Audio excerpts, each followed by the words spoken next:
Are you the fanatic we're looking for? Welcome to the Mrs. R Relevant Daily Draft Podcast, brought to you by the Draft Professor. The Draft Professor is the only interactive and dynamic mock draft simulator. Dynamic means that the picks from one mock draft will influence the players that team selects in the next mock draft. This can be done with a first-round challenge. This can be done with a second-round challenge. This will be done with any mock draft from the Draft Professor. In addition, the Draft Professor has rank players functionality, allowing you to rank players and build your own big board and then compare your board to that of other users at the Draft Professor. In addition, the Draft Professor has draft a team functionality. This allows 2 or more users to snake draft a team of 22 players from the rookie pool, and then you can debate which players you like at which position and why. Thank you for tuning in to this podcast. This episode will begin shortly. Well, welcome to the Mrs. R Relevant Daily Draft Podcast, and welcome to Quarterbacks Week. This is our 4th consecutive podcast on quarterbacks, and this time we're actually going to be talking about 2025 quarterbacks. But before we do that, Owen, how are you today? Good. How are you guys? I've been looking forward to this episode for a long time. Everyone likes talking about quarterbacks. You say you got 4 back-to-back episodes. I'm sure no one's gotten sick of hearing about, the most important position in football so far. Hey, Newt, how are you? I'm doing really well. Like Owen said, I've been kind of excited to get this episode going. It's been fun watching the podcasts and the clips earlier in the week, talking and kind of leading up to this. I think that there's been amongst our circle, especially, a lot of excitement around this. And even in what is probably viewed as a little bit lower of a class, there's still a ton to talk about for these guys when you talk about the most important position in football and probably the most important position in all of sports, if we're being honest. So really excited for this. And Bill, welcome to Thursdays. I know it's good to be here on Thursdays. I got to spend Tuesdays with you, Jim's, talking some signal callers to kind of lead into this one, and I'm excited. Everybody knows that, Cleveland, we've gone through 40 quarterbacks since 1999. So if there's anyone who's well experienced in the verbiage of signal callers, it is me living in my factory of sadness. So I'm very excited to talk some quarterbacks and hopefully give some hope to the folks living in Ohio. I don't know if this is too early, but I got to take advantage of this really quick because Bills just are sitting there, and I listened to a couple bigger mock drafts this week, one with Mike Renner and the other with the NFL SE guys, and they had 2 very different takes on the Cleveland Browns. One went Shedeur, the other went Travis Hunter. I'm just curious if Ward's off the board at number 1. Bill, as we sit here today, what are you thinking about that pick?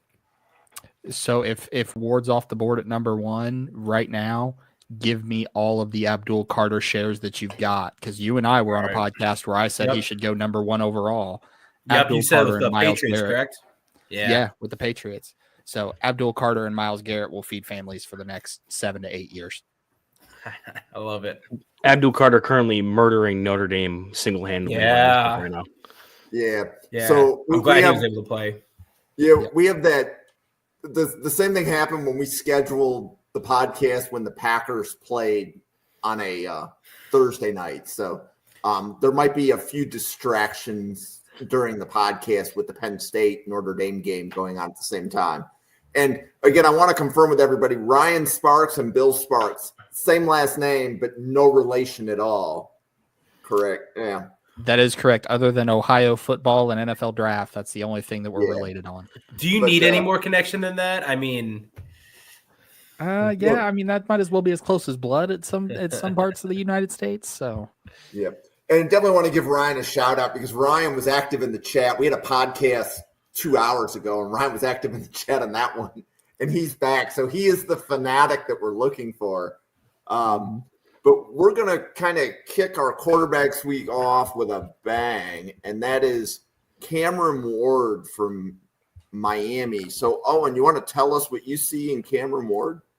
Yeah, I've actually been on the Cameron Ward train now for 3 years. I was a big fan of his ever since his first year at Washington State after transferring there from Incarnate Word. So I don't know if I've gone back and checked this, but I think Cameron Ward is the player who I have the single most games watched. I have I didn't count by the count this. I have 9 or 10 games of film watched, full breakdowns of him. So I've been following him ever since I thought he could have came out after that first year at Washington State and been a decent selection. So Cam Ward, 6'2", 220 to 225 range. He's built thick and not really worried about his weight there.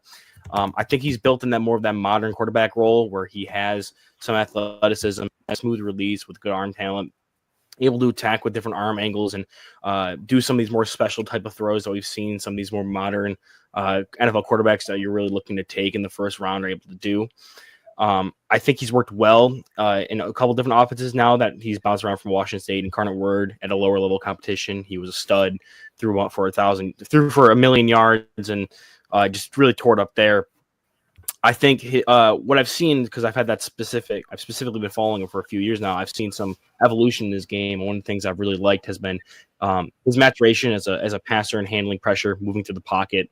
At Washington State, it was really a big issue of his where he was more fanatic and wanted to get the ball out quickly. And if he held it for too long, he started panicking and looking for bigger plays and not really able to take kind of the profits in the passing game. So I do think, and why I think the draft board falling the way it did is kind of concerning for me when it comes to Ward as my top guy, which he is he didn't really play a lot in the pro style offenses, and he's going to be one of these guys similar to kind of looking at what the Titans of the first overall pick, how they had Will Levis, who you have these raw talents and these abilities to do some of the prototypical things you want from a quarterback coming out of college, but is still a little bit more raw when it comes to the processing, playing with anticipation and timing. And that's what a lot of Ryan Callahan's offense is in Tennessee. So Ward is somebody who's going to have to come in, has a bunch of physical talent, but is a little bit off for me personally, when it comes to being ready to come in and execute in multiple different styles of offense and be that kind of multiplier on an offense and get the ball in the right guy's hands immediately. Cool. Nude, what do you have? So I know I'm going to be opposite of Owen and Bill. I was actually a lot cooler on Cam Ward, even through the early part of the season. I thought that last year, especially, there was nothing that really stood out about him. I really didn't see a lot of the things that I want to see in an NFL passer. And then going into the early part of this year, it might have just been kind of trying to push back against the hype a little bit. But as I started to watch more and more tape and get a chance to really, really check him out and see a lot of those elements that make him not only a good athlete, but a good quarterback, I really did start to come around. And that's why I have him number 1 on my quarterback board right now. Full transparency, I'm still a lot lower on him than I would be quarterbacks in other classes. I don't have a true first-round grade on him, but I think that there are a lot of things that he brings to the table where he does have the ability to be an NFL starting quarterback. So this isn't, when we're talking about this quarterback class, this isn't 2021 bad, where we're talking about the Kenny Pickett's and the Malik Willis and Desmond Ritters of the world. I think that this class has a little bit more juice than that. And I think one of the big reasons is Cam Ward. While he might not have a first-round grade for me, like I said, he's got the ability to be a starting quarterback. It starts with that athleticism. We've seen the modern-day NFL quarterback start to translate into this both, run and pass type player. The two people that are probably leading the MVP race right now, or at least 2 of the 3, are going to be Josh Allen and Lamar Jackson.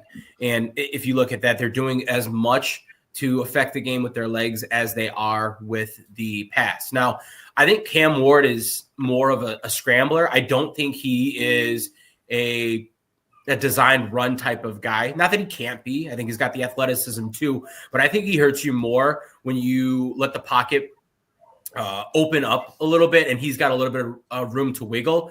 I think he is good enough passer where he can move out of the pocket, still make those throws downfield off platform if he needs to, but he can also just kill you with his legs. If he gets any bit of daylight, he's going to break that for a 10-plus yard run. Like it's, he's just waking up out of bed, and that's the first thing that he does. Couple things that I have for negatives for him. I think he does need to improve that decision-making skills. There were a couple times this year where he put Miami in a tough spot because of some of those decisions that he made, whether it's hanging out in the pocket a little bit too long. I think he feels pocket press really well. I just don't think he has enough of that. I don't want to say maturity, but enough of that experience to know, hey, it's just time to get rid of it and not play hero ball. I think that there's some times where he thinks that he can force something, and the Virginia Tech game did a really good job of exposing him with that. Now it also made a huge hero out of him, which is awesome because you saw another light of him. And then I think he plays a little chaotic at times. I think it kind of comes with that hero ball a little bit where he is, kind of up and down and really trying to do all this where he's maybe trying to stay in the pocket or kind of moving around too much and doesn't make a decision and goes with it, where he's trying to make something last a little bit longer. And I see that where, it kind of an adverse effect.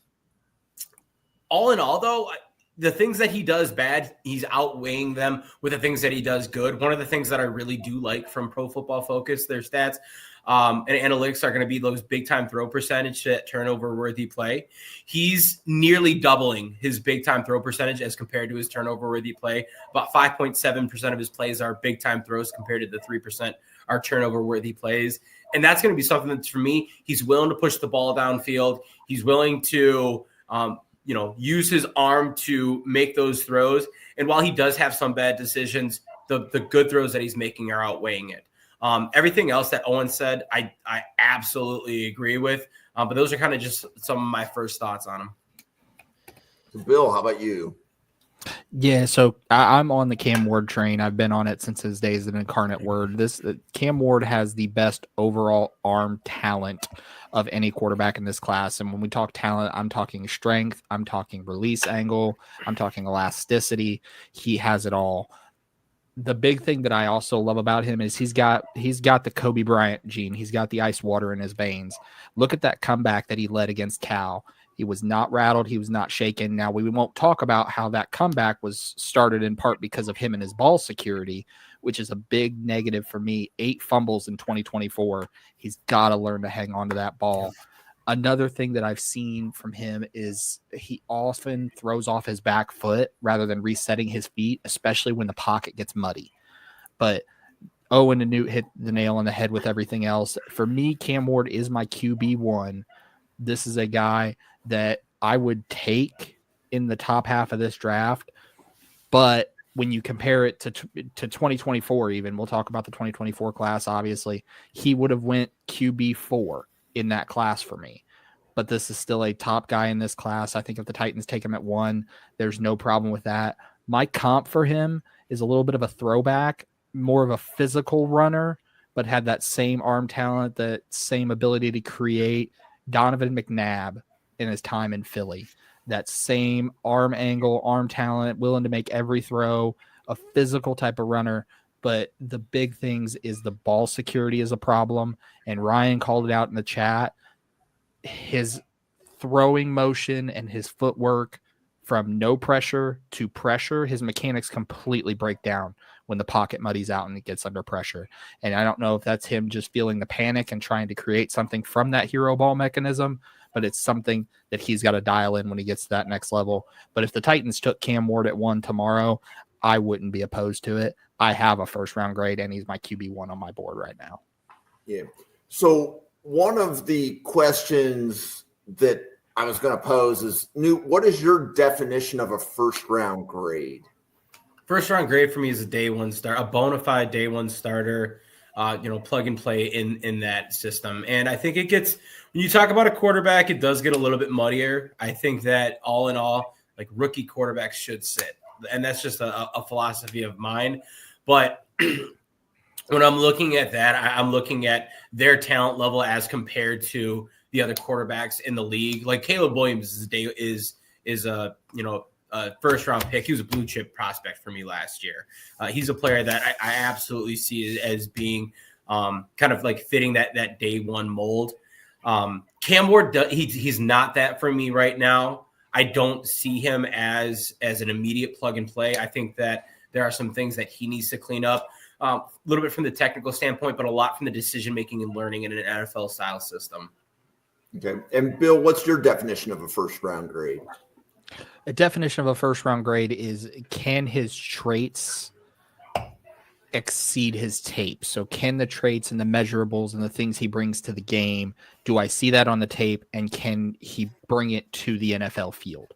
So when you look at a guy like Cam Ward, obviously that arm talent that he's got, that athleticism that he's got, if I bring that to an NFL franchise, is it something that's going to translate to game days?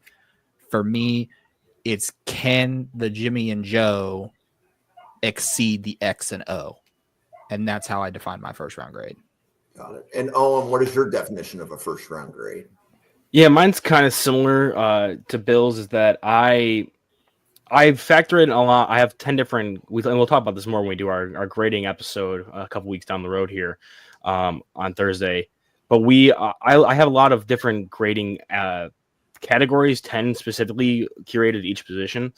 And those grading specifications are split between like potential and raw talent versus where they are as a player when it comes to like IQ, or like with quarterback specifically, there's a lot more of those when it comes to like decision-making, processing, mechanics, and their footwork and arm mechanics are split up differently. So for quarterback specifically, I don't really use a multiplier. I know we were talking about your position value multipliers last week. I haven't been able to find one that accurately makes me feel comfortable with where I am once I apply that to it. So I kind of have to like vibe that one out. So like, for example, Cam Ward for me he's balanced between like the lowest round one grade I can give and the highest second round grade I can give. So he's like right in that border of a first/second grade for me. And it's because he grades out so highly in stuff like physical talent, as well as he has some of those more intangibles traits that makes you want to take him. You think he could start a little sooner, but I think specifically the top end intangibles are going to hold him back from playing like year one, especially in a system that's going to require him to do a lot more of these timing things and rhythm and processing through deep reads and deep 7-step drop, read through the defense, go one side of the field to the other and back again. He's not going to be able to do that right away. So he has the talent and he has some level of processing that I think could translate to a more simpler offense or quarterback friendly offense, but he has some limitations that prevent me from like being like, oh, he's a bona fide first rounder. But being a quarterback, I can totally justify taking him in that kind of realm there. Yeah, I just want to bounce off of that too, because I'm glad Owen brought that up. And I recognize that my grading is probably a little bit unique. And while I don't have a first round grade on him, with that multiplier and kind of the way that I sort players out with some positions in mind, he's still number 15 on my board. So I've got some players with a true first round grade lower than him, just because they're playing maybe a little bit of a less premium position. I do try to recognize that. So I think that he's a top 20 player for me in this draft, just because of what he brings you at that premium position. So well, I don't see him as a first-round talent. I definitely see the potential for him, and I see the need that he can fill at a pretty dang high level. Okay. And I didn't hear a lot of comments on his processing time. I heard a couple, but Owen, how do you think he does with like getting the ball out in like an NFL 2.5 seconds kind of thing? Yeah, I think there are plays, and I don't have him as like absolutely atrocious in it. I feel like back at Washington State, he was definitely more raw, and that was more of a pass friendly, quarterback friendly system there, where it was really simple. Hit your back foot. There's going to be a read or run kind of thing. Whereas Miami, it's a lot more shotgun, so it's not going to be under center or anything like that. So that negatively impacts as well, because he's not turning his back to the play, having to read it a lot, like really quickly like that. They set him up a lot at Miami and that's kind of what played into me talking about how he's not really in these more pro-ready offenses where he's already facing the field the entire time. He takes a shotgun snap. His eyes never leave the downfield, so he's able to immediately after the snap after he catches the snap, knows where the safeties have rotated, is able to have eyes on it and stuff like that. So he's able to take a quick drop, and if he finds what he liked pre-snap and immediately after pro-snap, because he already has his eyes up, he's going to be able to get the ball out quickly. Where it gets more confusing is when they ask him to do some more play action stuff, or when he is passing into a set or an offensive play that the defense called a decent coverage on. So he has to wait to either hit different windows that are going to open up on those route combinations. So like, for example, a deep dig, if there's two underneath defenders and there's the first window when he hits the linebacker and the second window when he passes through and gets between the two of them, he will hesitate and kind of question which window to hit in that kind of split second. And that's when you start seeing like him roll out, because he's like, okay, I should have hit that first window there instead. Let me roll out and start making plays, because that was where the ball was supposed to go. So there are plays where he's able to read that and make the right play and get the ball out. Other plays, he struggles a bit to fully analyze it and then get the ball out to the correct read in that play system. So guys who are elite at that, who are able to, see the ball where it's supposed to go pre-snap, post-snap, even when doing deep play action, taking their eyes off the defensive backfield and just taking a peek up, knowing exactly where to look. That's where you get guys who are like elite at that kind of processing stuff, where Cam Ward, I think, is slightly behind the ball a bit. And that's why I don't think he'll be like a day one starter. And especially will struggle with teams that want him to be a day one starter and have those offenses rely more on those kind of understanding and more mental side of the game with precision, understanding and reading and throwing the ball into those pockets. And Bill, what do you think as far as the processing time? So as someone who's watched him from Incarnate Word to Washington State to Miami, I can tell you coming into this season at Miami, that was his biggest red flag, was that there was little to no processing speed. It would take him every bit of 3 seconds to try to decipher and determine where to go with the ball. It's much improved. It's significantly improved. Part of that, like Owen had hit on, it's a shotgun offense. It's a single read, throw it and go type of offense, but he really succeeds, especially in the intermediate game, like Owen had hit on, in those deep crossers, those 10 to 20 yard throws where he knows that first window, if it's not open, the second window's there. So he's continuously getting better with that processing speed. I think the big concern is when he gets to the NFL level, obviously the game gets faster, the windows get smaller. He's going to have to speed up to compensate for that. So how does he speed that up? Is it with his processing speed? Does he try to speed up his mechanics and his release, which his arm angle's already tight as it is? I don't know how much more room you've got to speed that up, but I think the development from week 1 of the college football season this year to today is significant, and it can't be understated how much he's developed in that aspect. And Newt, any additional comments on the processing speed of Cam Ward? So I'll just throw out this right now. So his time to throw right now is 2.93 seconds, which if I'm looking at that for a college quarterback, that's really not that bad. I think that when you look at that, it's going to be something of a progression, and both those guys hit on it that it does have to improve, but he has shown the ability to improve that. I can't speak as much depth as Owen and Bill can, but looking at him last year with Washington State to this year, I've seen improvements, and I have written down that I saw him moving through his progressions fairly well. There were a lot of, single read go, but he was able to display that and then, pull it back and fire it when he needed to. I think one thing that does go into that, and this is something that can be said for all rookie quarterbacks or all quarterbacks in general, he had a really, really nice option with Xavier Restrepo in the slot, which gave him a really quick option to get the ball out. And for any quarterback that is looking to develop and start to improve that, having a safety blanket like a stellar slot wide receiver is something that is extremely nice to have. If you look at Bryce Young during his rookie year, one of the things that did stand out was how much he was able to lean on Adam Thielen. Now, he obviously still didn't have a good rookie year, but he was able to at least have that as a little bit of a crutch to go off of. I think that with that, and when you're seeing a receiver like that, that is short route, slant, across the field, really going to be open just because of their ability to slip coverage, it makes it a little bit easier to kind of always have something to fall back to and then get your flow going from there. Okay. And Ryan, thanks for dropping that into the chat. So just for reference for any of the people listening, I believe Caleb Williams' average time to throw last year at USC was 3.5 seconds. It was ridiculously long. I remember that. And he went number 1 overall.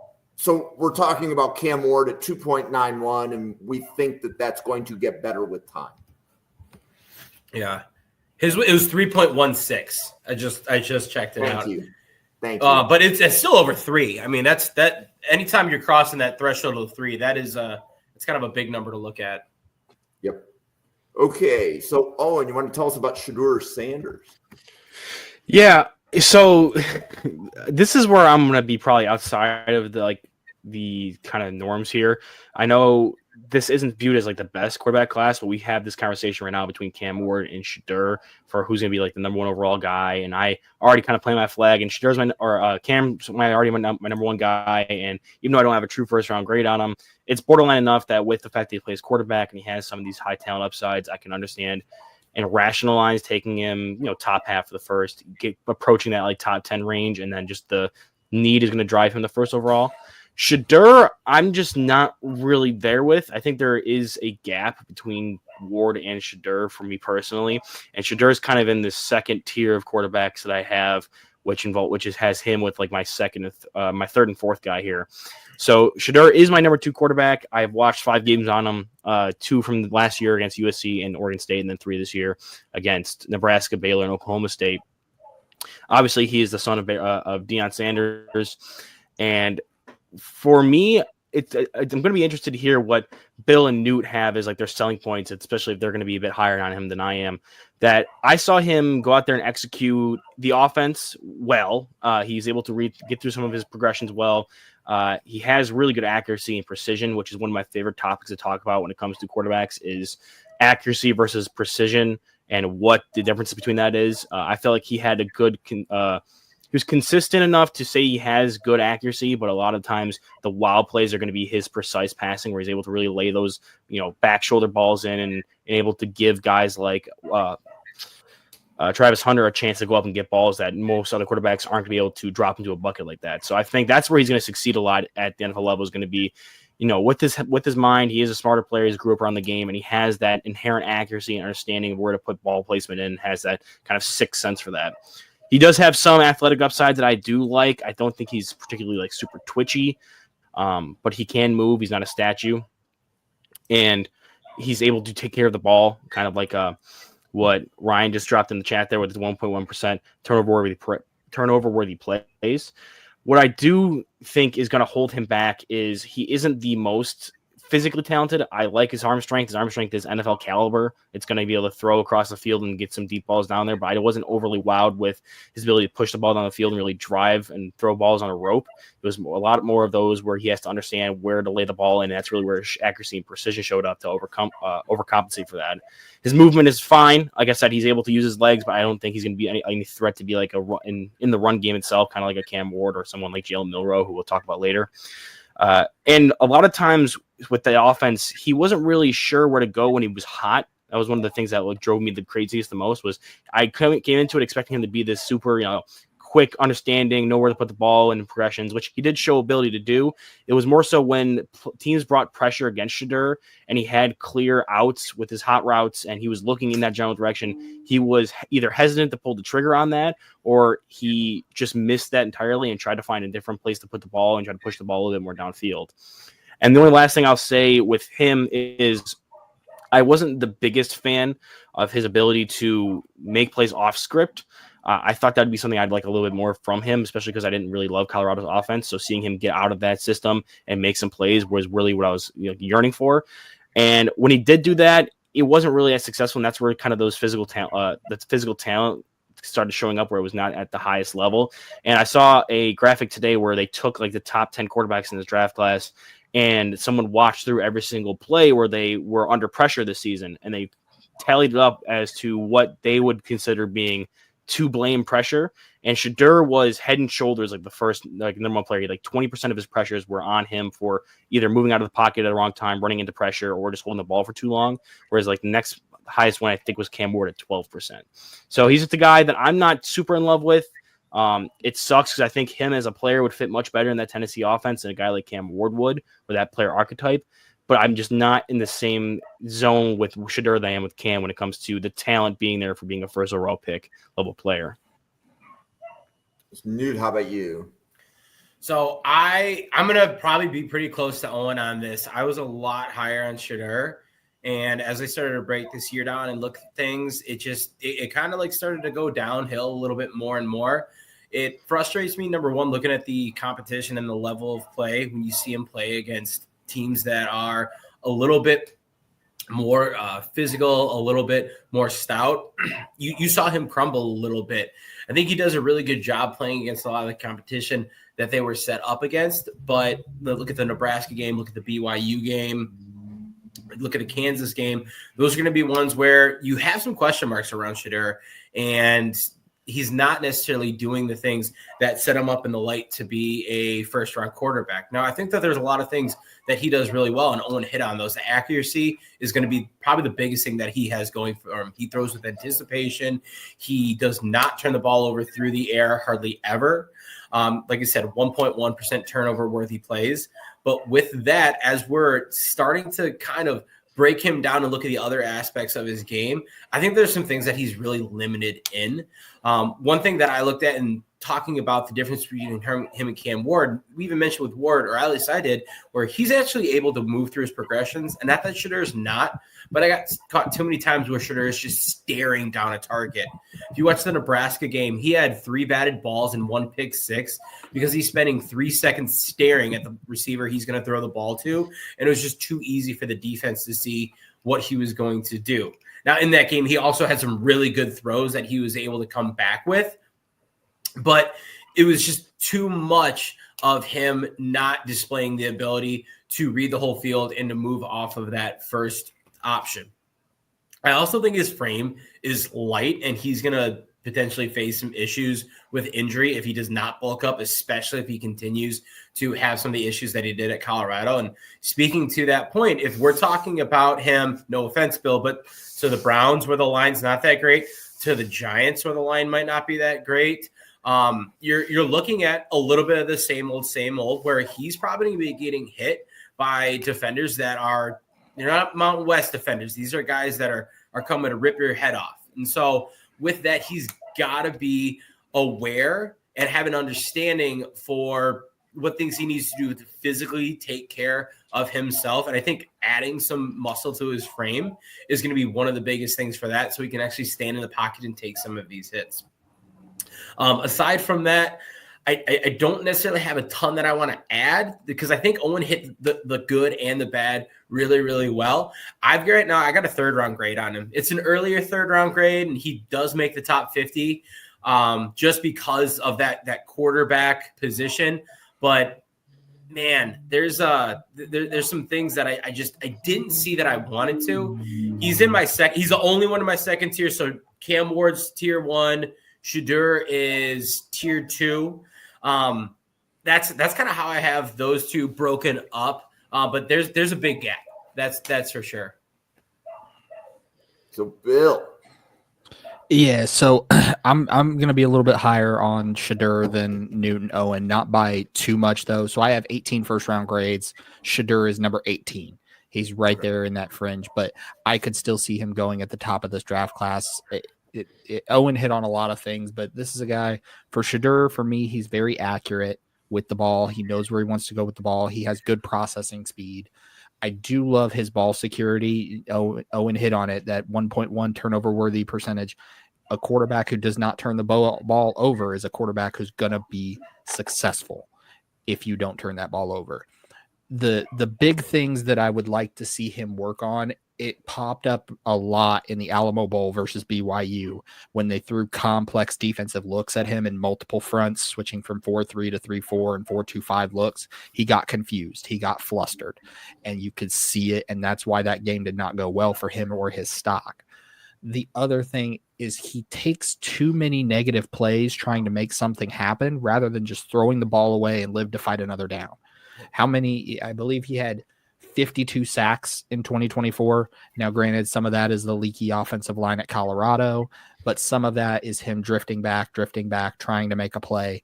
Some of that is him trying to just keep the play alive rather than just throw it away and get to 2nd down or 3rd down. I will say this, though. When you look at the teams picking at the top of the draft, Tennessee at 1 with Brian Callahan, Cleveland at 2 with Kevin Stefanski, those offensive schemes, Cleveland Browns running a West Coast wide zone scheme with Stefanski, Callahan running a very efficient scheme like he did with Joe Burrow in Cincinnati. Shedeur is a better fit for those schemes than Cam Ward is. That is why I have Cam Ward as QB1, but I would not be shocked to see Shedeur go before Cam in the NFL draft just because of the fit that's better for him. But I have a first-round grade on him. My comp for him is Geno Smith if you took his entire Seattle career and gave him that comp. It's that same style that we talked about with Geno Smith on Tuesday as well, a spread style quarterback who's got some stuff to work on underneath the gun and underneath center, but Shedeur can play under center as well. He didn't have some of those footwork concerns that Geno did, but the same style, very accurate style quarterback, has the arm to make those throws. But I think there's a lot that concerned me about that BYU game. And if I'm in Shedeur's camp, if I'm Dion, I am burning every piece of that BYU footage that I can find on planet Earth and not letting it see the light of day, because that's exactly how you stop him, is you throw a complex defensive look at him. And Sanders is at the Shrine Bowl, right? Yeah. Yes. Yep. So, Owen, is there something that Shedeur Sanders can do at the Shrine Bowl that would move him up your board? I think so. Another thing I didn't really hit on that I think specifically for a game like the Shrine Bowl would actually make it for me better is if he did the exact same stuff he was doing while at Colorado, while at the Shrine Bowl. I kind of touched on a little bit with the scheme at Colorado, but in addition to the offensive line being awful, like Bill mentioned, the scheme there was not beneficial for a lot of times to Shedeur. They ran a lot of screens on the perimeter where they have the wider hashes in college. He's throwing like 20, 25 yards just for a wide receiver screen, like a tunnel screen. And when it gets a little bit tighter in the NFL, a lot of times you hear that being said as like, oh, it's going to get harder because the windows are tighter. There's not as much space to work with with your wide receivers. I think Shedeur, with the way he's able to have some more precision level passing, some higher level precision level passing with some good accuracy, that's not going to bother him as much. And so I think coming in and playing at the Shrine Bowl, doing that with another offense that they're going to ask him to do that isn't the one that Colorado ran. But in addition, I think Shedeur benefited. It was too much of a positive to have Travis Hunter as a wide receiver for him to be for me as a prospect. A lot of the plays where I got infuriated that he ran away from his hot look that he's supposed to hit right away, or saw a play where he could have hit a different route. He was throwing it up and throwing a beautiful ball to Travis Hunter, but for a player like him, he had, I personally think, way too many completions on balls that are like that. So, like, I would get mad at him not going through the correct process of getting the ball where it's supposed to be and as well as it should be. But I'm like, I can't really complain. Travis Hunter just mossed a dude in the end zone for a touchdown. That becomes a touchdown play. But I think when you get to a game like the Shrine Bowl or in the NFL itself, you're not going to have such a talent disparity between probably the number one overall prospect in this class in Travis Hunter, who's able to just bully these 19-year-old corners in the Big 12. So if Shedeur is able to go out there and able to put the balls in the same spots for these other wide receivers at the Shrine Bowl, and they're able to still make plays, and it's not just him kind of benefiting from how dominant Travis Hunter was at wide receiver and what his level of talent on the offense there was overall with his pass catchers, I think he could move up because he's showing that it's not just him benefiting from the success of his elite level teammates as well as the offensive scheme. So, Bill, how about you? Is there something at the Shrine Bowl that would move him up your board? Yeah, so the big thing I want to see from him is how he diagnoses in pre and post snap versus defensive schemes, especially if the Shrine Bowl defensive coordinator decides to open up the playbook.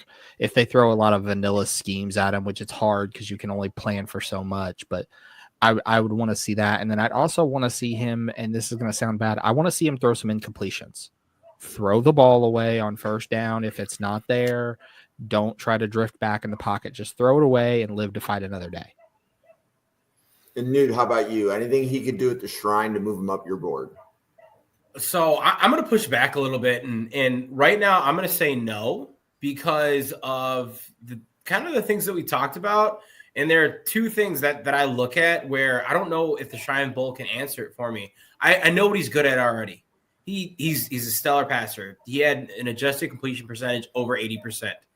I think that one of the things that these all-star games do is allow you to show how your arm talent is and how accurate a passer you are. I already know he's good at that. What I think he's not good at is the decision-making and the processing. When you talk about some of those things, we look at him with him taking too many sacks. He had like 20% pressure to sack ratio, meaning like 1/5 of the times he gets pressured, he's taking a sack, which is an awful number. He's like the third highest of all draftable quarterbacks. And we're talking about him in the number 2 spot. With that, I don't think, and correct me if I'm wrong, but I think with the Senior Bowl and the Shrine Bowl, those defenses are only able to do so much where they can't actually be that unique. And the coordinator has to have a specific personnel on the field, and they can't blitz or they can't blitz with an X number of players. So I think he is going to see a lot of those vanilla looks because those defensive coordinators are handcuffed just by some of the limitations that the bowl director sets up, which is, I think, ultimately good because you get to see a lot of the skill positions play and the counter side of that with coverage that you see from cornerbacks. But the things that I know he's good at, I think it lends itself for. The things that I want to see him improve on or I want to see more of, I don't think he's going to be challenged in the Shrine Bowl for that. Okay. So before we move on to our next quarterback, why don't we pause for a quick commercial? So, Owen, you want to tell everybody kind of who you are and how they can find your content? Yeah, so I run the Twitter on the screen. You can see the Weekly Huddle podcast. I also have a YouTube channel, not very active. I'm actually co-streaming this one right now to the YouTube channel over at my place. We had a couple concurrent viewers.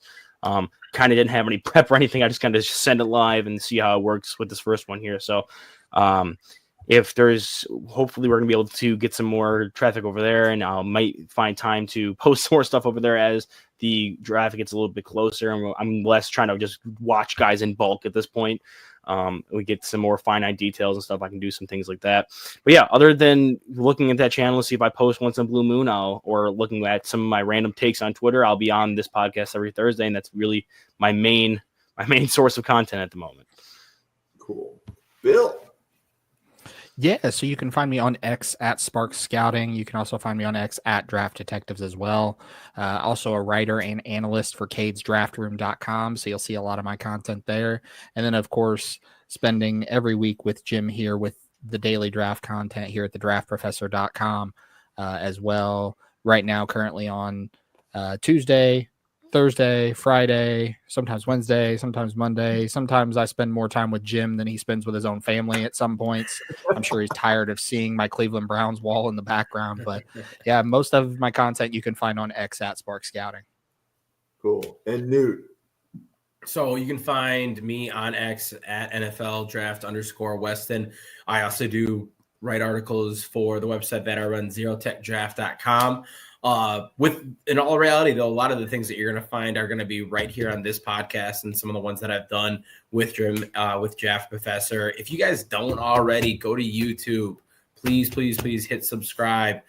This is something where, what Jim's done to get us all together. He's putting out a lot of really good content just through the 24 guys that we have together that are talking about this and bringing a really diverse background to our viewpoints. So from now until April comes, we're going to be putting out a ton of content. Please subscribe, follow us on Twitter. Jim was a saint and threw out a ton of the guys that are part of this up on Twitter. If you get a chance to check that link out and give those guys a follow, they are all phenomenal at what they do with looking at the draft. We really, really appreciate it as you guys follow along for this. Cool. Well, thank you for that. So please like the podcast on YouTube. Please subscribe on YouTube at NFL Draft Fanatic, no I in Fanatic. As Newt and the others have said, the channel has daily draft content. Nearly every podcast this week was on quarterbacks, part of #Quarterbacks Week. And we can definitely tell it's catching on. We're seeing a lot of engagement in the chat. So Ryan, thank you very much. And to Newt's point, there's 24 people at the Draft Professor that are putting out content, and there's more coming. So like next week, I think Owen and Newt are doing interior offensive line, correct? And then it's the big board. So they've already done the scouting reports. You can go to the YouTube and see the scouting reports. We have 2 guest podcasters. There's a Bears podcaster coming on and a Jets podcaster coming on to give their offensive line rankings as well. And there was controversy. Apparently, my simulator does not have Connor Colby ranked high enough for somebody. And I think that was one of the first players that Owen and Newt did. But there was Twitter discourse today when Connor Colby on the simulator wasn't high enough. I'm just saying. I love that. That's interesting. That's awesome. It is. Yeah. But let's go to Jalen Milroe from Alabama. So, Owen, you want to kick this one off? Yeah. Jalen Milroe, probably one of the most recent guys to come out and commit to being in the draft that isn't also going back. I know Beck came out late too, but he's now, we learned today, going back and already has a spot lined up in Miami, Florida. And it's going to be, so Milroe was probably our most recent draft commit. I've watched 5 games on him, all from this year. So I know he had limited starts starting last year. There was kind of a carousel of starting quarterbacks with them between him and I forget the guy's name who played lacrosse at Notre Dame and went back and forth. And but anyway, I watched 5 games from this year. He's 6'2", 225. Similar kind of build with Cam Ward, where you got that kind of thicker. It shows up when he's going to be a runner. I think for me, Milroe, if I'm going to take a swing on a quarterback, I'm not super in love with any of the top guys, and someone values them higher than I do, and they grab them in like the earlier day 2s or even around 1, like we were talking about the other 2 previous. Milroe is my guy that I'm going to look at for the back half of day 2, or a day 3 quarterback, just because he is one of the twitchiest athletes at quarterback I've seen. I put him up there with your Anthony Richardsons and your Lamar Jacksons, where as a runner, he's just the physical talent is able to do things that most guys are not supposed to do. Like Riley Leonard, for example, is another guy who is a really good running quarterback. Similar with Cam Ward, where they can move and get kind of vertical with some good speed and can move around the pocket and have some twitch. They don't even touch what Milroe can do, especially when it comes to change of direction and explosiveness out of his stance and able to really impact the game as a runner. So if I'm going to look for a guy to take a swing on, it's going to be a guy who I think it has some level of game-breaking athleticism in his game to be tapped into. Other than that, I was actually genuinely surprised with some of the processing stuff I saw with Milroe. I came into this expecting him to be a complete raw, isn't able to really process anything, one read and go kind of guy. But there was some stuff, especially in these harder games against defenses like Michigan and Georgia, where I was there looking at it like, okay, he's able to process this a little better than I thought originally coming in. Now, that's not a high endorsement.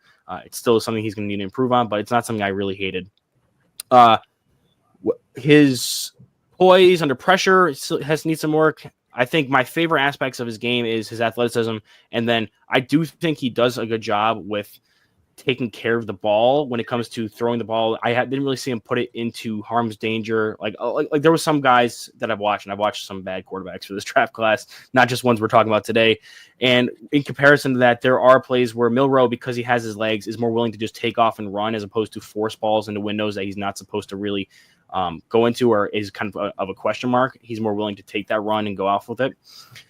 Where I had my biggest issues with Milroe was his ability to maneuver in the pocket. His footwork is suspect when it comes to lining up and throwing the ball, and so are his arm mechanics. I described him as like a shot put thrower, where it's a lot in his shoulder, and a lot of his mechanical issues are showing up in his lack of accuracy.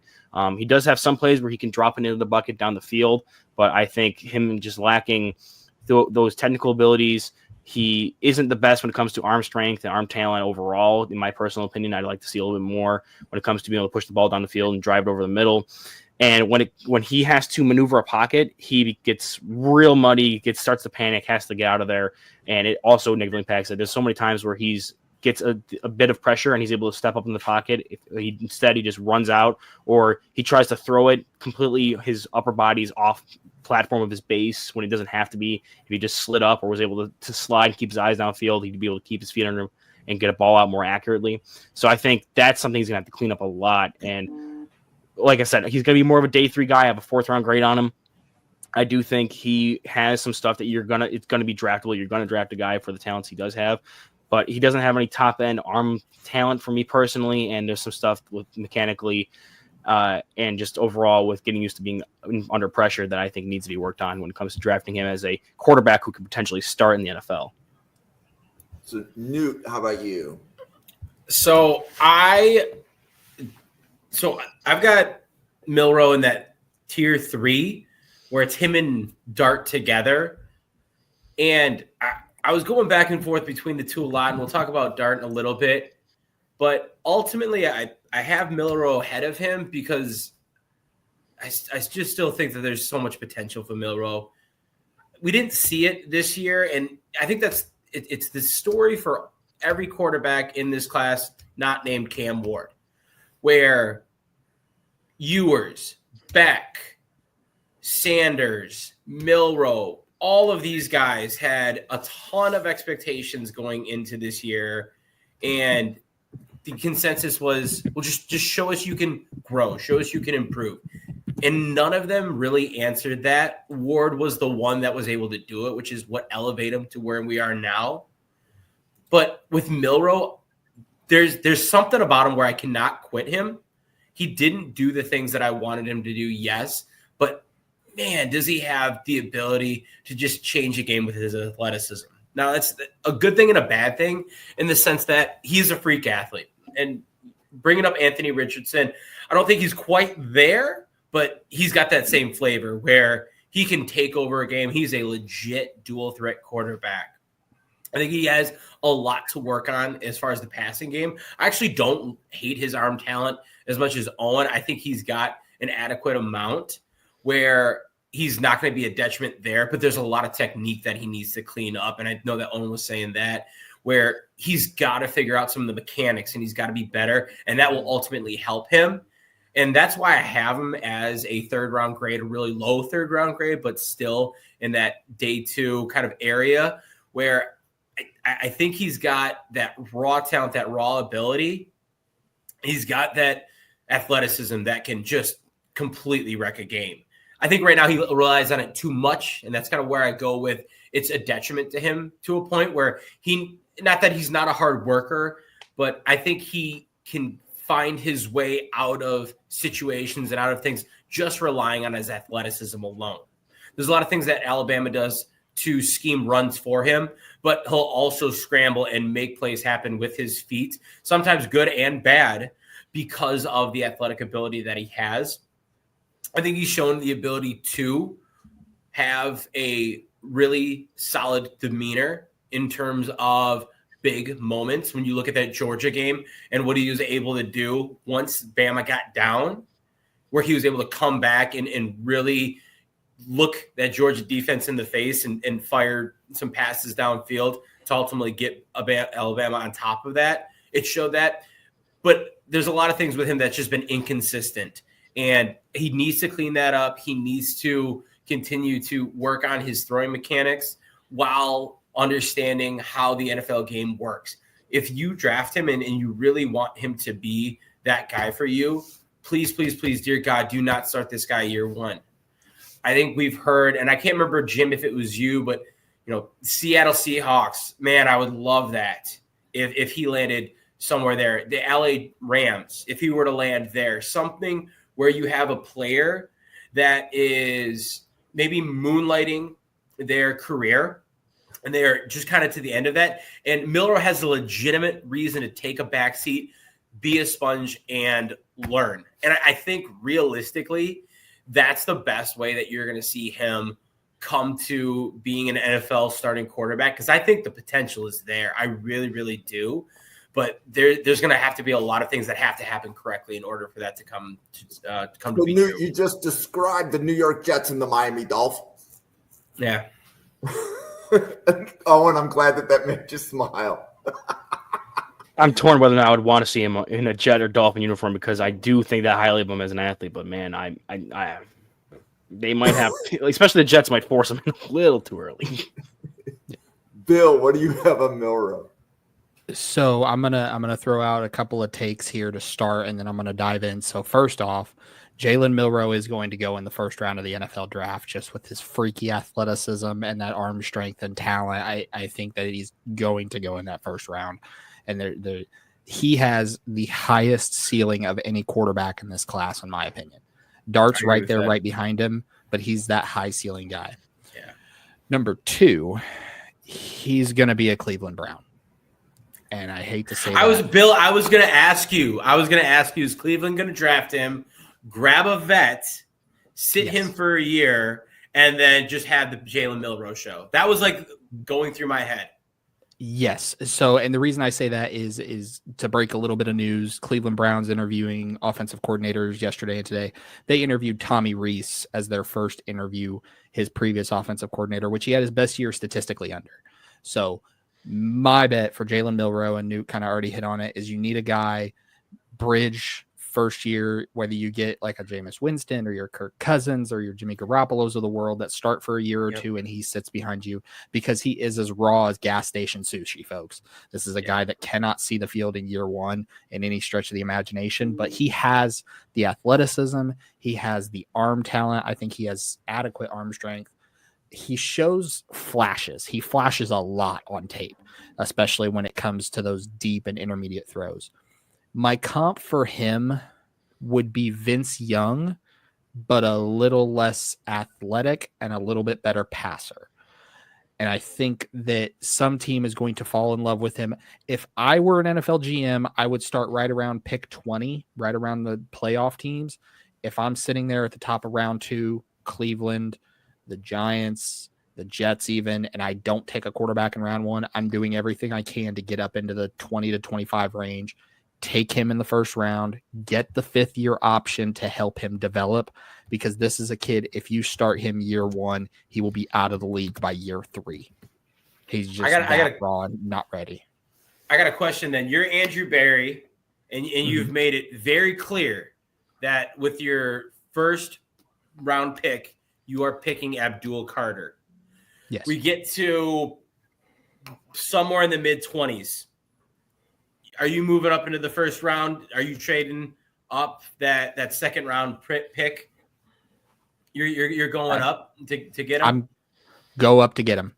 And it helps that Cleveland has an additional 3rd round from Buffalo in the Amari Cooper trade that you can use ammunition to go get him. But if he's there at 22, 23, 24, go up, get him, walk away from the first round with Abdul Carter and Jalen Milroe, and you look like a genius and the savior of Cleveland football.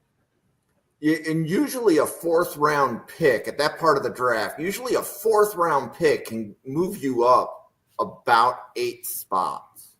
Yep.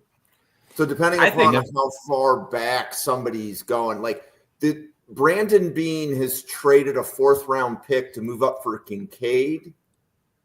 Yep. And we netted about a 4th round pick when we traded back with Keon Cole.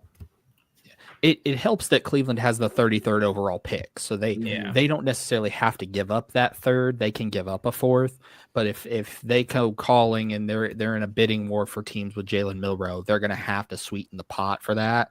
They could give up their 2nd and 3rd and go get him, but I if he's on the board at 22, 23, 24, you got to go up and get him. Yeah, I got to agree with that. I think like anytime that quarterback becomes the topic of conversation, and you know we look at draft value, I think you got to pay a little bit of a premium.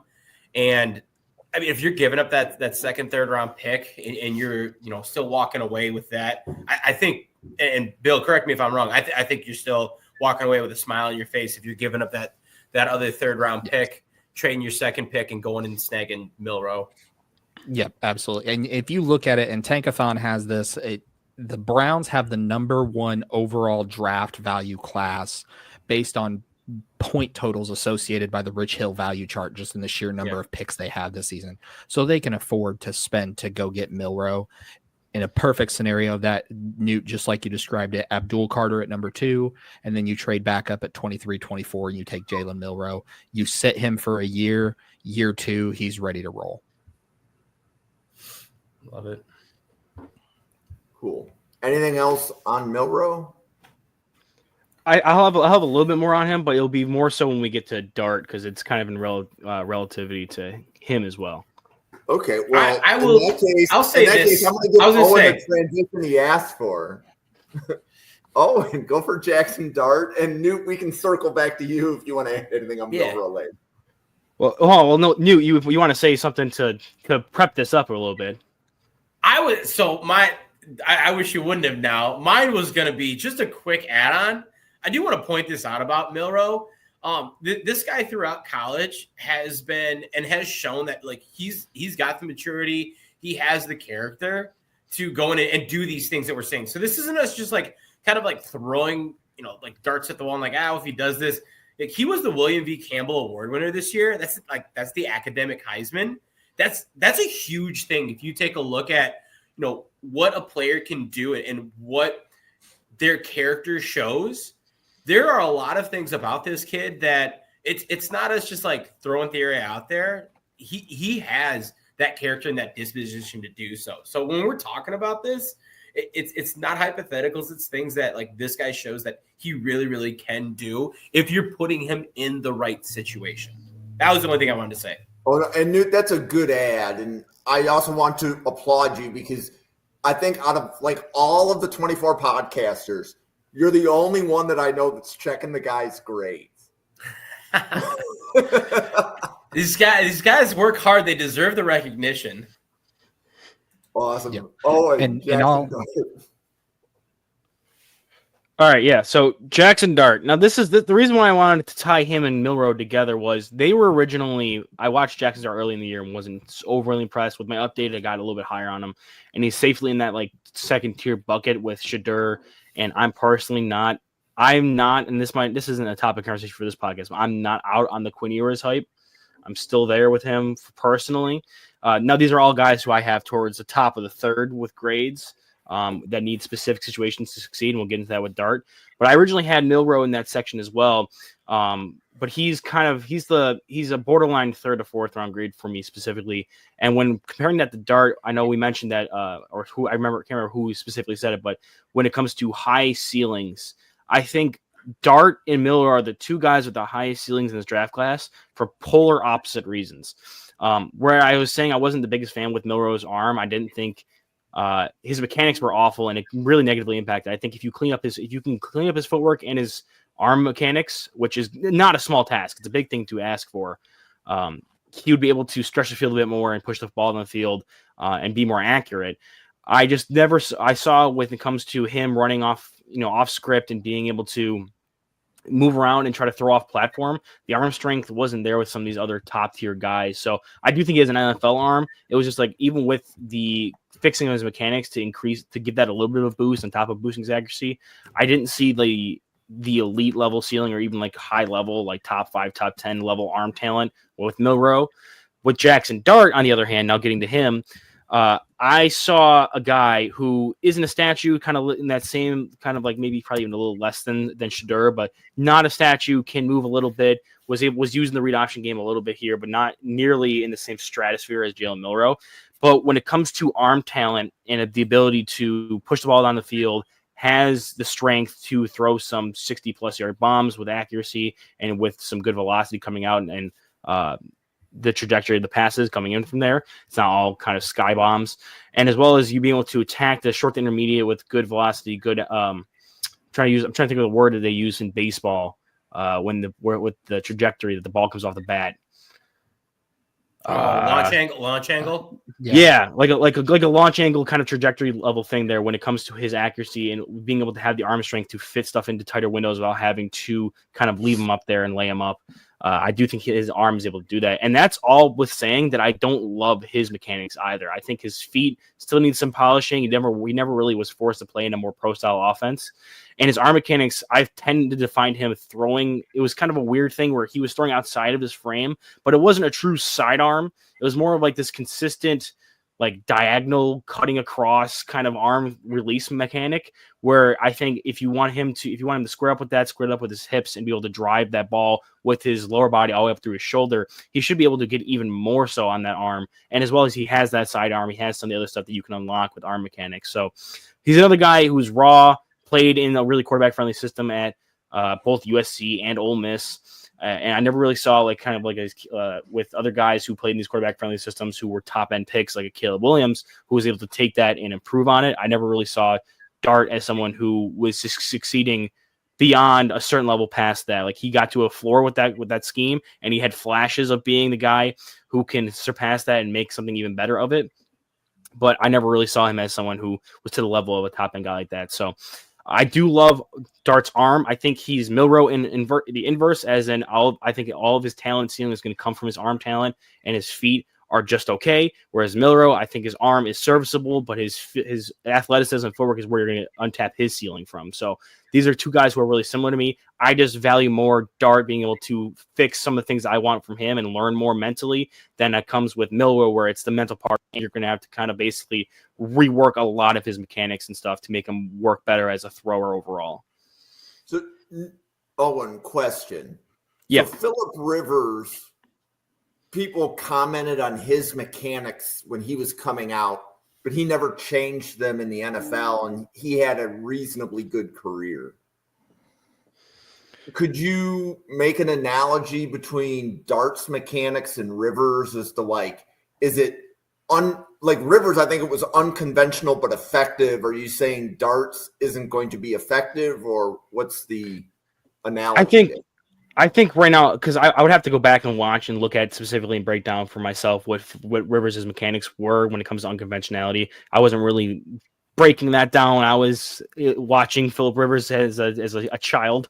Yeah. but when it comes to Dart specifically, a lot of times, and you saw this with when Josh Allen had to rework his mechanics, he wasn't throwing out of a linear base where he was throwing. He'd open up his footwork, his hips were not into it, his shoulder and elbow were not in a linear line. And that's kind of the thing I have a problem with Dart, where he's able to succeed right now because he does have plays where he can line that up and it's working for him currently. But there are also plays where you can see the ball goes off from where he intended it to be, and he has some balls that die on him, especially like in the screen game. He'll dirt some. And I personally think that he would benefit more from having that, like, slight tweaks. You don't have to come do a complete rework because he has some of the hips and the shoulder mechanics with it. And he has, like I said, some of the sidearm, and it can show that when he is linear, that it's kind of more of a picturesque or like kind of standard throwing mechanic. It's just when he comes to some of the other throws where you look at and you're like, okay, that one got away from him a little bit. Let's look break down. And this is kind of like, I like watching the tight angle as well with quarterbacks, as in addition to the wide, because I can look at what happens in the wide angle. If something happens and I'm interested to see what happened in that play more in detail, you go in the tight and you can see a better lineup of where they're throwing from, what their base is like, what their arm angle is coming out of that throw. So I personally think, and to answer Ryan's question in the chat here, what's easier to fix between Milroe and Dart? I think Dart's is a little bit is not as drastic as a change, and it's not as negatively impacting him as something as Milroe's mechanics are negatively impacting him at the college level right now for me. Where Milroe, I think his mechanics are impacting him when it comes to accuracy, as well as getting a little bit more velocity on some of these throws. Dart has the arm talent that's able to still get those kind of velocity and trajectory for the balls to come in at tighter angles and on ropes more so than Milroe can. And with that having be not as big of a fix, I think that's probably why I'm a little bit higher on Dart than Milroe itself, because I think Milroe has a lot more to go when it comes to, they both need the mental side, but Milroe needs more arm mechanic fix and footwork fix than Dart would need to be able to even reach what Dart's at right now. Yep. And Owen, I apologize for going back to the 2004 draft class. I did not realize Phillip Rivers was drafted that long ago. So yeah, my apologies. I was really grinding the tape as a 3-year-old there. Newt, what do you have on Jaxson Dart? So Owen hit a ton of it. I think that right now he's more ready than Jalen Milroe. I don't think he's a day one starter by any means. It's kind of why we're talking about him right here. But I like a lot of things that Jaxson Dart does and put out there. And just kind of a couple pieces of background information. I think when we talk about systems, for those that are not like super aware of collegiate differences, especially compared to the pros, there are two systems to me. There's more than that, but that really, really stand out. Tennessee's offense is extremely unique in how spread out it is. And Ole Miss's offense is extremely unique in the fact that you're not making any reads. And that's going to be probably one of the, not the biggest, but one of the bigger knocks against Dart is he's not asked to do things in a pro style system. He's playing in a schemed system where players are schemed open, from bubble screens to rubs to anything where it makes it that much easier for the quarterback to get the ball out it's a huge deterrent for Dart because it goes back to the things that we talk about when we want to see this guy really perform in what is going to be a system that shows that he's able to do the things at the next level. Now, I think what Owen hit on really well was a lot of the things with his throwing and where he's further along than Milroe is right now with his ability to push the ball downfield. I think he layers the ball in all three levels extremely well. Sometimes I saw his deep ball accuracy dip a little bit. He got a little bit too much air under it. But I didn't think it was necessarily a negative thing because he was keeping it out of the reach of defenders. He was putting it in a place where it was safe if he missed. He wasn't going to cause issues with that. I liked his ability to move. I think I liked it more than Owen saw, where I see him as a legitimate threat with his feet. I'm not talking like a true scramble, like a Josh Allen, but I think he's got a little bit more wiggle than Shedeur, where he can get out there and he can be dangerous in space. I also like his ability to, as he's scrambling, keep his eyes up. He's looking to make that throw, and I like that mentality from him where he wants to do that. So with him, he's been a riser for me. I've tried to kind of like peel the layers back as we've gotten away from him in that scheme system. And I think if you see the flashes of him where he's asked to do things that are a little bit off platform or they are not on script, I think he's answered a lot of those calls. And it's been a ton of fun to watch him as a guy that, people are arguing is, he doesn't have that pro style background and it's really going to hinder him. Matt Corral is going to come up a ton because of the system that they play in, that Ole Miss offense and the things that go on with him. This is not Matt Corral. This is a completely different player that has a lot more talent, in my opinion, and has a lot better athletic gifts to him. And he's, I think, going to be able to make the most of that. As I kind of break these guys down, he's that last guy that gets a nod for me is I think this guy could be a starter in the NFL. I think that if you look at these top four, those are going to be guys for me that kind of get that nod or that approval. As we start getting down this list more and more into the guys that are going to be talked about tomorrow, that's where I start seeing probably more career backups. But I think Dart really teeters on that line, but that's why I have him in that tier 3, kind of what rounds that out for me. Okay, and Bill, Jaxson Dart. Yeah, so Newton Owen hit on a lot of things with Jaxson Dart. For me, Jaxson Dart is a old school gunslinger, but he doesn't have the top flight arm of a standard gunslinger. He's got an above average arm for me. That Ole Miss offense, Newt hit on it. It's very ISO friendly, single read. It makes the quarterback look good and inflates his stats. So you really have to dive into the tape. But I mean, he can throw on the move really well, especially as he rolls out of the pocket. And he's got, multiple slots he can throw that ball. Jim, you talked about Phillip Rivers for Jaxson Dart in terms of a mechanical aspect. My comp for him is going to go even further back than that. My comp for Jaxson Dart is Jake Plummer from Arizona and Denver days. That same style of a gunslinger. He's got some mechanical flaws. He's got some really high highs and some really low lows, and that's the same thing you see from Jaxson Dart. For every wow throw that you see another wow throw where he's throwing into Ole Miss triple coverage. Or Florida triple coverage against Ole Miss. I apologize. So for every really wow, he made that throw, there's a wow, he made that throw. So when he gets down to Mobile to the Senior Bowl, I really want to see him outside of that Ole Miss offense. And I know we talked about they're going to be kind of hampered into what sort of playbooks they can install and run. But whatever they're going to install down there is going to be better than what Lane Kiffin's running down in Mississippi right now. And I want to see him outside of that. But I'm with New. I think this is probably the final guy that we could look as a starter in the NFL on my big board. After that, we start looking at backup level guys. Okay, and I believe Dart is going to be at the Senior Bowl, correct? Yep, that is correct. He will be at Mobile. So, Owen, is there anything that Dart could do at the Senior Bowl that would move him up your board? I think, like all the mechanics issues I have, like I said, it's not as severe with Dart as it is with a guy like Milroe. So nothing like that I'm expecting to get fixed, but kind of what Bill kind of touched on. I'd like to see him in some of these offenses that aren't going to be the typical Ole Miss shotgun, easy reads, read and go kind of thing. I'd love to see specifically, to get super specific, him take some deeper play action dropbacks where he's having his back to the defense, has to fake a handoff and then turn around after a 3 or 4 step drop and then analyze it after that and see where he can be mentally when he's challenged with that, because that's going to determine a lot for me whether or not he's going to be able to play at all his first year. He's going to be a guy that the mental side of it is going to hold him back more so than the physical, even though I do think he has stuff he can fix physically.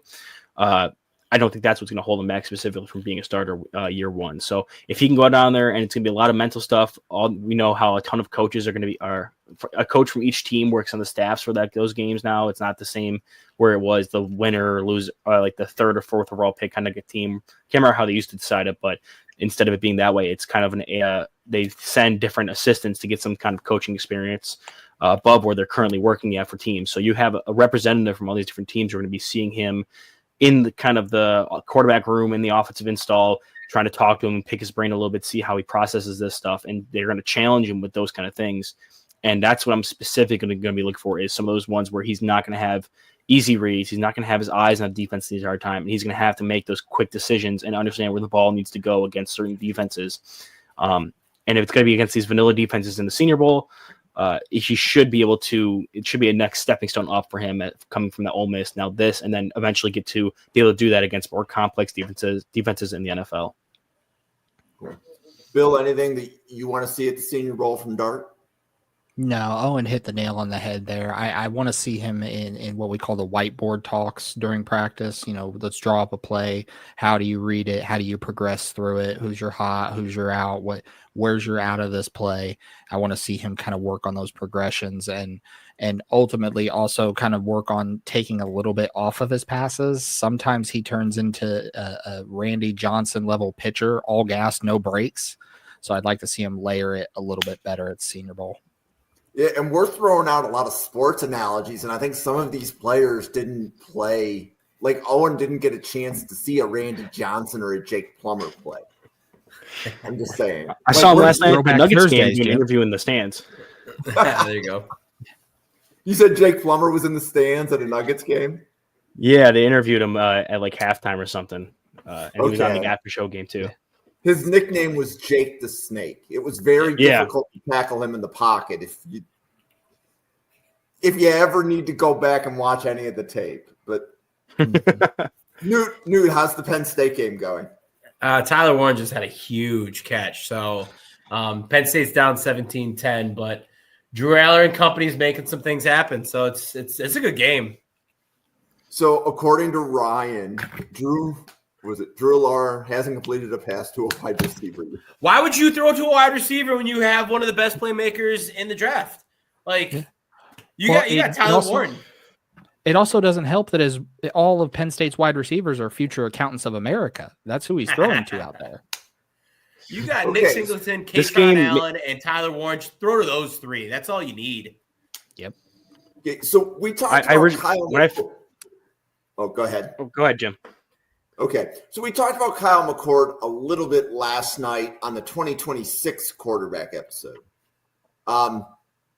So for anybody watching this in rewind, like if you're watching this, Kyle McCord's appeal should be declared any day now, right? Because theoretically he's ran out of eligibility, so he's in this draft class unless the NC2A grants him his appeal.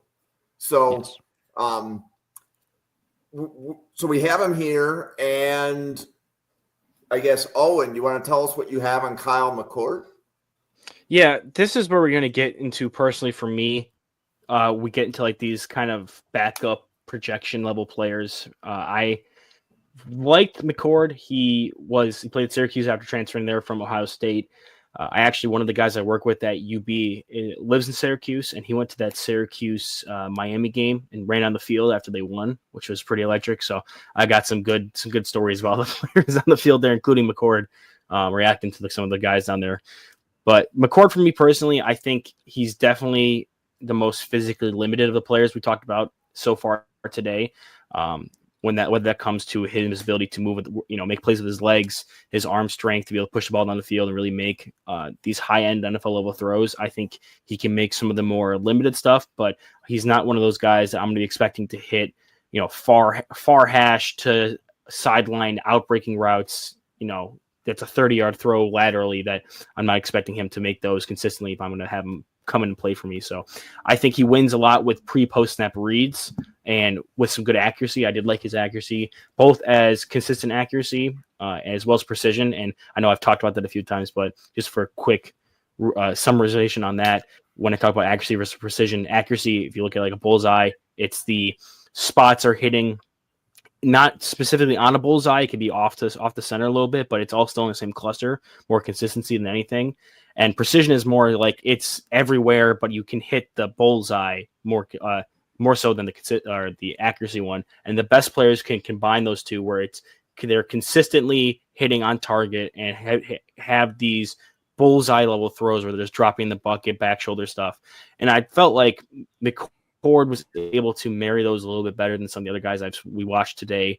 And that's where he won a lot of his games.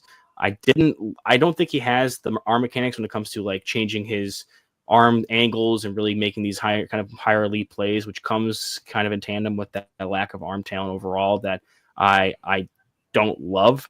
I do just not even though we're not covering today, I do agree with Ryan that I prefer Ryan or Rourke over McCord, simply because I think McCord is just lacking in those kind of higher end talents. So if I'm going to get a guy that I need to come in and it'd be a high end backup, maybe like a bridge starter at his highest, ceiling, and can really hold it down on the fort for like a year while your starter's hurt, or you're looking for another guy that can come in and has some higher upside, I think McCord is your picture perfect guy who's going to have like a 10+ year career in the NFL, just because he can win with other things other than his lack of physical talent that he's already lacking now in college.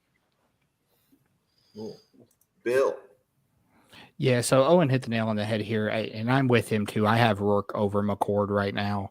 The big things that are flags for me with McCord is I see a lot of times he locks onto his primary read and misses opportunities to hit checkdowns in that Syracuse offense, and sometimes he's just got to know that first read's not open and just let it rip. But he is a very, very sound thrower, very good anticipatory thrower. My comp for him is Diet Jared Goff in that same style of aspect. And just like Owen hit on, this is a guy who's probably going to be a journeyman level starter for you. Could be a spot starter and moonlight for several teams over a multiple year career. And I have been talking with some of my New York sources about his waiver, still looking to get a finalized answer on where it stands. But Jim, you have the most up-to-date information. The NCAA should announce something on his waiver at some point. But this is a guy, if he comes out right now, I could see him probably in the third round, is probably where I'd feel comfortable taking him. But he could fall into day 3 just with how teams would want to see more from him. And ultimately, I don't know if he's got that in his tank. No. So I agree with everything that Bill and Owen said, and I don't want to beat this McCord conversation too much. I really do like McCord's arm talent. I think that this year, especially when you saw him playing at Syracuse, you saw that come to life a little bit more. I thought he threw in a really nice rope over the field. I thought he could hit the short to intermediate really well. Deep throw wasn't necessarily the greatest. I thought he underthrew his receivers a fair amount, and that was one of the nitpicks that I had. The thing that I love about him, and is the thing I hate about him, and it's going to kind of go into my comp that I had for him, he's an absolute gunslinger, and he's going to live by the throw and die by the throw. He's going to have games like he had against Pitt that were just, one thing after another, 3 pick sixes, I think 2 more picks on top of that. And it was just like, oh my gosh, what's going on here? And then he's going to have games like he had against Miami where he's just out there slinging the ball around and just doing things to will his team into that win. And it's that mentality that I really like about him. And the fact that he's not scared to let it rip now. I think you've seen a completely different quarterback this year than you saw at Ohio State. It's one that's looking to go out and prove himself rather than just be comfortable behind the amount of talent that he has been paired with. For me, I cannot get this away from, like, my head when I'm thinking about him. And I'm not talking about arm talent, and I'm not talking about career path, but I'm talking about this mentality. I keep thinking Brett Favre, where he's just going to go out there and he's going to throw it. And if it works, it works. If it doesn't, he's not going to change it. He's going to go out there and he's going to sling it. And if I'm going to have him as a backup, I want someone that's not afraid to throw the ball. I think that's going to be one of the biggest things that is just, for me, a killer. When you have a guy that the offense completely changes and you're pigeonholed into a specific style of play. I think with McCord, you can say, hey, go out there. We're still going to run this. We want you to do that. And, if it works, it works. If it doesn't, so be it. I think, Jameis Winston has been a really good example of that this year.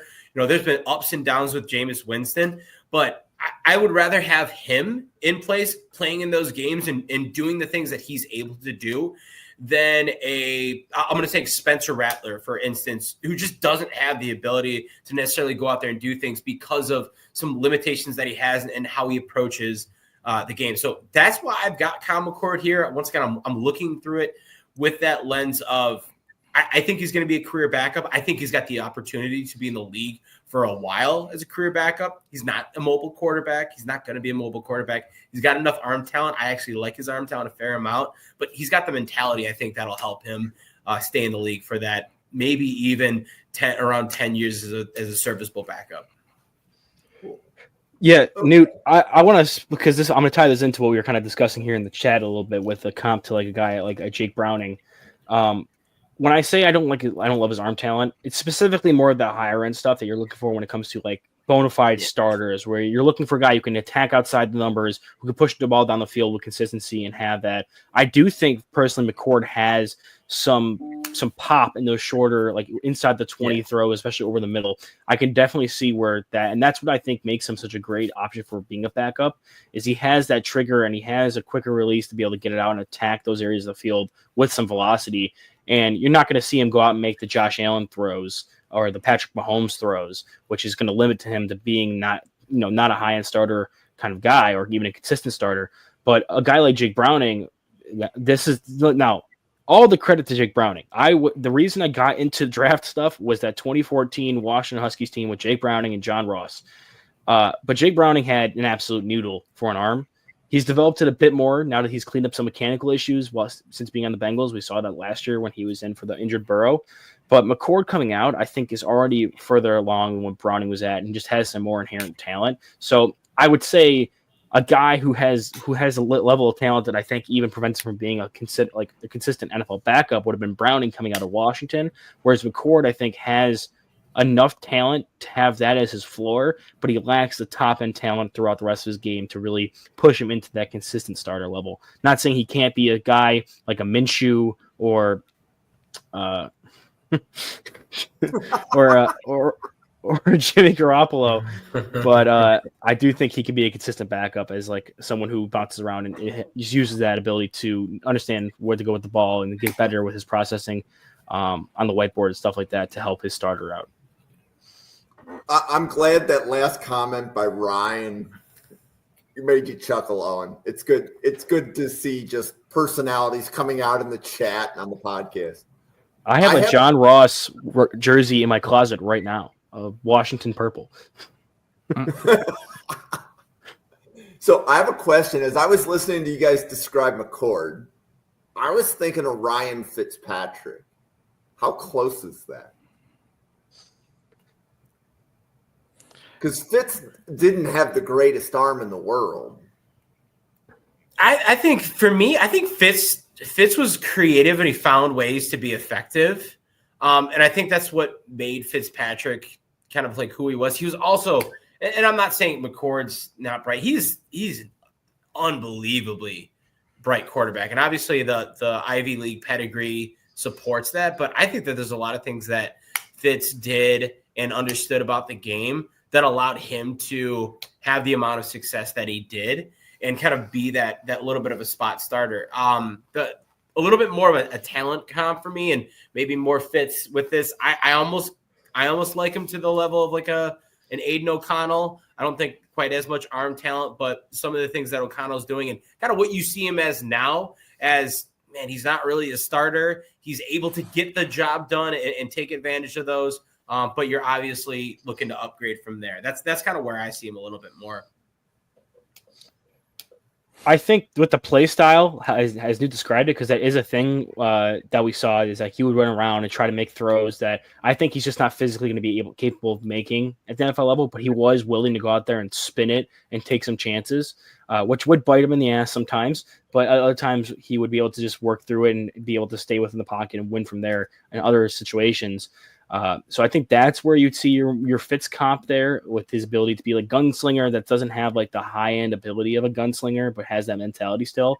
I do think Fitz, especially in his younger years, had a bit more going for him when it came to like arm talent. And I mean, he led the Miami Dolphins in rushing when he was like 37 years old. So he can move a little bit more too than I think McCord can. So I think he's a bit more talented. But at the same time, I do think that's like the career path and play style you're looking at for a guy like McCord. Yeah, no, Newt Nolan hit the nail on the head. I think with Fitzpatrick to McCord, I think Fitzpatrick had a little bit more arm talent and a little bit more athleticism than McCord does. I would probably say, if we're going to throw out journeyman quarterbacks, I'll throw my hat into the ring here. I would say probably McCord's probably closer to maybe a Nick Foles, Josh McCown level guy, that has that big arm that if everything breaks right for him, he can win you a game. You can win with him, not because of him, is the way that I would put it with McCord. Cool. Jim, okay. I got to bring this up really quick too. Just a quick story. When we were in college, we would regularly get jerseys from like DHK and other websites, and we'd put a big order in for them. My buddy always loved having just kind of like just a really unique jersey. Diehard Packer fan. I'll never forget the day like he pulled out a Bills Fitzpatrick jersey and he's like, "This is it, man. This is the crowning piece of my collection." And he loved that thing. And I just, every time I think of it, I cannot help but think about that Bills Fitzpatrick jersey. I am glad that I can reminisce about jerseys you bought in college. I bought a Deion Sanders Atlanta Falcons primetime jersey. That's so cool. It was the white Falcons. It said primetime on the back. That was the first jersey I ever bought. That's awesome. I also have a fascination with random jerseys, especially with I had a trend where I would just pick my favorite guy that Bills drafted, and then buy their jersey, and then like go to one of their events and have like this random 5th round pick jersey on or whatever. So like I was in early on the Gabe Davis hype there for that one, but I have my favorite one outside of the John Ross one is it's the Ohio State one where it's black. The main color is black with the red stripes, and it's Cardale Jones from that. Oh my gosh, that's a name. Throwing it back a little bit. Bills. That's another guy who really got me into like the draft stuff, because I was like, oh, this quarterback built like a water heater that can throw it 70 yards. And then the Bills actually drafted him, and I like did laps around my house. I was so excited. And then Cardale Jones happened, but then and we move on from that. But I always like getting these jerseys that kind of like have that, they're random, but they have kind of that more sentimental value for that kind of stuff.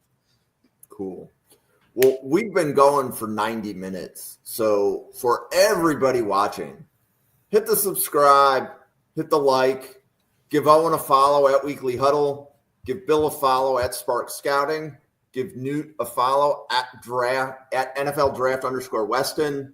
The channel is at NFL Draft Fanatic. No, I am Fanatic. But on behalf of everybody at the Draft Professor, thank you for watching, and we will see you again on a podcast tomorrow.